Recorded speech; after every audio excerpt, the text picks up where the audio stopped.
자, 여러분, 영어가 절대평가가 되면서 목표를 세우기가 조금 명확해졌어요. 몇 개를 틀려도 되는지까지 확실히 본인과의 싸움을 하면 되니까 말이겠죠? 그래서 오늘은 영어 1등급까지 얼마나 걸릴지, 어떻게 해야 되는지에 대해서 말씀을 드릴 거예요. 자, 1등급 멀어 보이지만 4등급에서도 1등급까지 충분히 올 수 있습니다. 여기까지 얼마나 걸릴까요? 저는 짧으면은 6에서 7개월, 그리고 1년까지 이렇게 걸릴 것 같다고 예상을 합니다.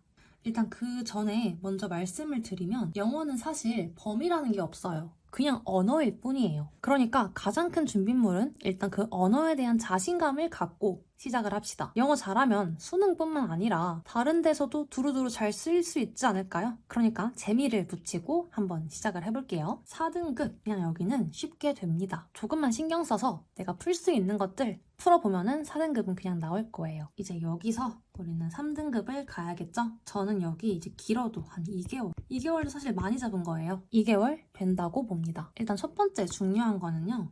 마음가짐이에요. 일단 영어도 공부를 하는 거다. 나 영어 공부할 거다. 그렇게 접근할 거다 라는 마음가짐을 딱 잡고 시작을 할게요. 그리고 두 번째는 내가 풀 수 있는 유형들부터 먼저 확실하게 공략하면서 시작하면 됩니다. 절대 틀리면 안 되는 유형들이 있어요. 예를 들면 주제, 제목, 요지 이런 거에서부터 마지막에 있는 43, 44, 45 이 세트 문항 이렇게 틀리면 안 되는 유형들 있죠. 얘네들을 확실하게 공략을 하세요. 그리고 제일 중요한 거는요. 꾸준히 그리고 매일 영어 공부를 습관화해주세요. 아까도 말했지만 영어는 범위라는 게 없어요. 그냥 언어일 뿐이고 글 난이도 차이입니다. 그러니까 당장은 좀 어렵게 느껴진다 라면은 고1, 2 문제부터 시작을 해도 좋아요. 거기서 약간의 양치기를 곁들여서 유형에 익숙해지고 차근차근 올라와도 됩니다. 자, 그러면 이제 2등급으로 와볼게요. 3등급에서 이제 2등급 가는 거는 10점 정도 더 맞추면 되는 거겠죠? 전 여기 3개월 정도 잡아보겠습니다. 이제 여기서는 슬슬 어법, 빈칸, 순서, 삽입 이런 유형들도 맞춰줘야 돼요. 근데 필요한 건 아까 말씀드린 그 3가지 있죠?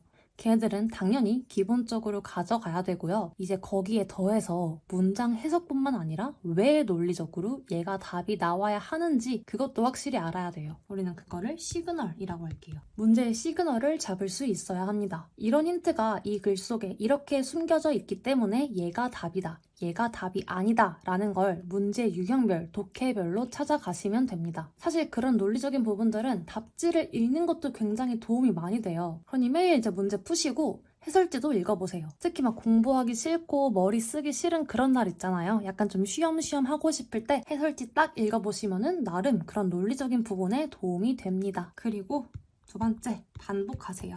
사실 영어 문제 한번 풀고 나면은 그 지문 내용이 기억이 나니까 약간 답 외워서 찍는 느낌이 들 수도 있어요. 근데 그걸 하라는 게 아닙니다. 처음부터 다시 차근차근 분석하면서 해석하고 시그널 찾고 유기적으로 답까지 연결하는 그 과정을 반복하라는 의미예요. 그리고 세 번째, 꼭 가져가야 하는 거. 듣기 하면서 독해 동시에 풀면 됩니다. 듣기 도중에 퍼즈가 있죠. 잠시 멈추는 타이밍들. 그 사이에 뒤로 가서 쉬운 독해 유형들 푸시면 됩니다. 심경, 안내문 이런 것들 있잖아요. 한 5개에서 6개, 7개 정도 푸시면은 이따 뒤에서 독해 푸실 때 조금 더 여유를 찾으실 수 있어요. 이렇게 우리는 3개월 만에 2등급까지 노릴 수 있습니다. 자, 이제 2등급에서 1등급 가야겠죠. 여기는 진짜 이제 밀당이 시작되는 구간이에요. 그래서 기간도 한 달이 될 수도 있고요. 그 이상이 걸릴 수도 있는 구간입니다. 그래서 여기서 제일 중요한 건 바로 멘탈 잡기예요. 1등급 나와봤다고 자만하지 않기, 갑자기 2등급 나왔다고 좌절하지 않기, 또 지문을 만났는데 주제가 너무 어려워서 막막하다고 쫄면서 멘붕 오지 않기, 이런 멘탈 잡는 것이 정말 중요해요. 그냥 얘는 하나의 언어일 뿐이야 라는 마인드로 굿센 마인드 지켜주세요. 자, 그리고 두 번째,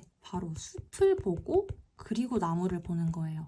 이거 진짜 중요합니다. 사실 영어는 언어잖아요. 근데 요새 영어 지문들 보면은 솔직히 진짜 주제가 많이 어려워요. 하지만 주제가 아무리 법, 기술, 제도, 과학, 철학 막 이렇게 어렵더라도 여러분들이 그 전문적인 개념을 완벽하게 이해하기를 바라는 과목이 절대 아니에요. 생각보다 답에 대한 힌트는 쉬운 곳에 있기도 합니다. 그러니까 이 글이 크게 어떻게 흘러가는지 그 큰 그림 방향성부터 파악을 하고 속을 다루세요. 숲을 먼저 보고 나무를 보라는 뜻입니다. 그러니까 작은 나무, 작은 나뭇가지 하나 이런 것들에 흔들리지 마세요. 여기까지 왔으면 페이스 조절이 정말 중요하다는 점 잊지 말아주시기 바랍니다. 자, 그리고 여기까지 왔는데 공통이 있어요.